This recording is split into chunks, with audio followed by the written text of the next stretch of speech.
எந்த நோயினாலும் எவ்வளவு பெரிய பிரச்சனையா இருந்தாலும் மீனாட்சியும் சுந்தரேஸ்வரரையும் மனசுல நீங்க நினைச்சுக்கிட்டு இந்த நாவுக்கரசர் பாடின ஒரு பதிகத்தை பாராயணம் பண்ணுங்க. ஒரு மருந்தாகி உள்ளாய், ஒரு மருந்தாகி உள்ளாய், உம்பரோடு உலகுக்கெல்லாம் பெருமருந்தாகி நின்றாய். இதை விட ஒரு மருந்தே உலகத்துல இல்லை.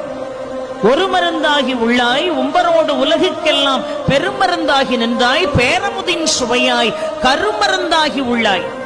அடுத்த வார்த்தை ரொம்ப அழகாக சொன்னார் பாருங்க. ஆளும் வல்வினைகள் தீர்க்கும் அருமருந்தா, ஆளும் வல்வினைகள் தீர்க்கும் அருமருந்தா, ஆலவாயில் அப்பனே அருள் செய்யாயே என்று அழகாக பாடுகிறார் என்று சொன்னால், ஆளும் வல்வினைகள் நம்மை துரத்தி கொண்டே இருக்கிறது. அந்த வல்வினைகளால நாம எவ்வளவோ, அந்த கர்ம பலன்களால எவ்வளவோ பிரச்சனைகள்ல நாமெல்லாம் சிக்கி தவிக்கிறோமே. அந்த ஆளும் வல்வினைகள் தீர்க்கக்கூடிய அருமருந்தாக விளங்கக்கூடியவன் யாரு? இந்த சுந்தரேஸ்வரர், இந்த மீனாட்சி அம்மனுடைய ஆலயம்.